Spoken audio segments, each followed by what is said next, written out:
MT media Odisha को subscribe करें, bell icon को ज़रूर दबाएं। और जो कुछ पेश किया जाए उसको सिर्फ कान से सुनो मत, उसको दिल में उतारो और उस पर अमल की कोशिश करो। सिर्फ 4 काम कर लो, जिसने ये 4 काम किया उसका ईमान कामिल और मुकम्मल हो जाएगा और रब्ब ज़ुल जलाल इन मौजूदा हालात में भी तुम्हारे लिए तरक्की की राह को खोलता चला जाएगा। मेरे दोस्तों, वो 4 काम क्या है, मैं एक एक करके जिक्र करूँगा।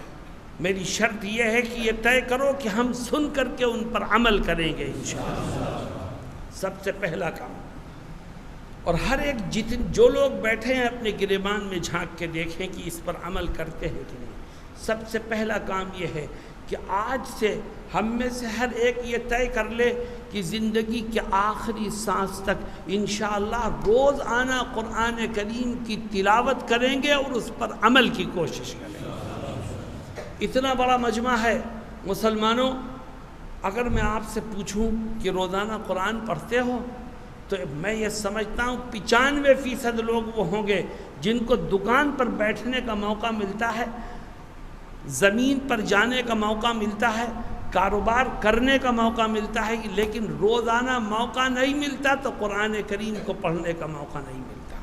आज उम्मत का रिश्ता अल्लाह की किताब से टूट चुका है। ये मदरसे वाले चंद बच्चों को लेके आते हैं, पढ़ाते हैं, क्या कुरान इन्हीं चंद बच्चों के लिए आया है? ये उम्मत कुरान सीखना और कुरान पढ़ना इस उम्मत की जिम्मेदारी नहीं है। मेरे दोस्तों, याद रखो हज़रत मोहम्मद मुस्तफ़ा सल्लल्लाहु अलैहि वसल्लम एक हदीस शरीफ में क्या फरमाते हैं। आज हम परेशानियों में घिरे हुए हैं, मुसीबतों ने हमारे घरों के दरवाजे देखे हैं। हम बैठते हैं, तबसरे करते हैं सियासी, लेकिन सियासी बातों की कोई हैसियत नहीं, कोई वज़न नहीं है। देखो आका क्या कहते हैं, फरमाते हैं मेरी उम्मत बर्बाद और तबाह कब होगी?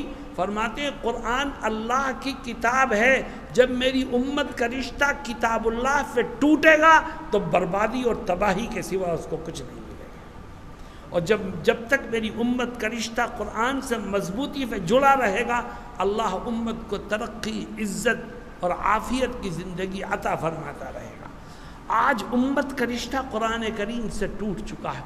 कितने लोग वो हैं जो 40 साल के हो गए, 50 साल के हो गए, 60 साल के हो गए, अभी तक उनको सही कुरान करीम की एक आयत पढ़ना नहीं आया।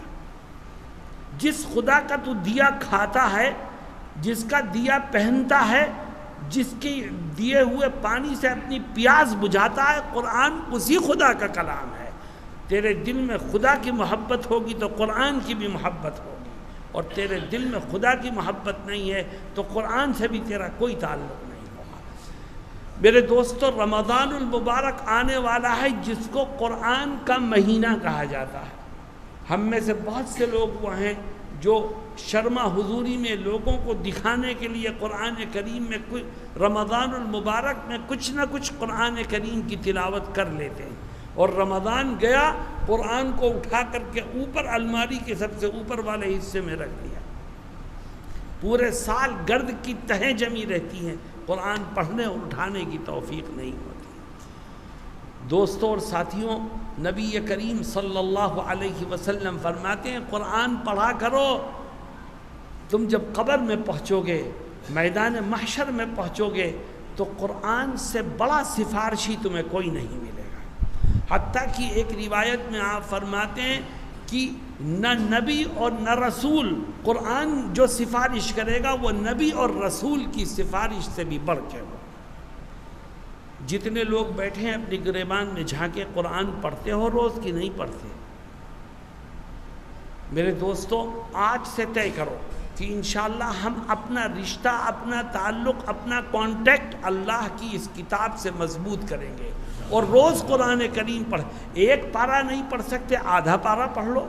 आधा नहीं पढ़ सकते, पाव पारा पढ़ लो। मैं कहता हूँ पाव नहीं पढ़ सकते, 2 सफ़े पढ़ लो। कम से कम 2 सफ़े पढ़ने वाले का भी एक ताल्लुक़ तो कुरान करीम से जुड़ ही जाएगा। लेकिन वक्त निकालो तुम्हारे लिए। जब वक्त कारोबार का निकल सकता है तो कुरान पढ़ने का क्यों नहीं निकल सकता? दुकान पर बैठने का निकल सकता है तो कुरान पढ़ने का क्यों नहीं निकल सकता? دنیا کے کاموں کا نکل سکتا ہے تو قرآن کی تلاوت کا کیوں نہیں؟ اگر یہ چاہتے ہو کہ حالات میں تبدیلی آئے تو اپنا رشتہ قرآن سے جوڑو اور طے کرو کہ انشاءاللہ روزانہ قرآن کریم کی تلاوت کریں گے۔ سب سے پہلا کام یہ کہ اپنا رشتہ قرآن کریم سے مضبوط کرو، روز کچھ نہ کچھ حصہ قرآن کریم کی تلاوت کرو۔ جو ساتھی قرآن پڑھنا نہیں جانتے ہیں وہ سیکھیں اور قرآن کو روزانہ پڑھیں۔ اللہ رب العزت مجھے اور آپ کو کہنے اور سننے سے زیادہ عمل کی توفیق سے مالا مال فرمائے۔ وآخر دعوانا ان الحمد للہ۔